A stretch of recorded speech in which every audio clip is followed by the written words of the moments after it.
इधर तो पूरा जलेंगे ही जलेंगे ना।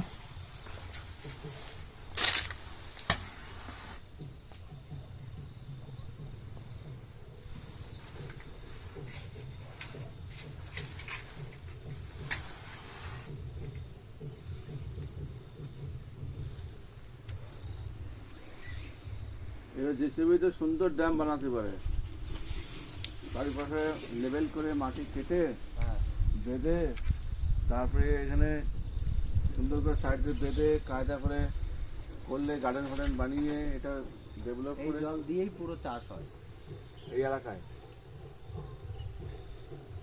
প্রচুর জল তো, ওই প্রচুর জল, ওই উপর পর্যন্ত থাকে জল।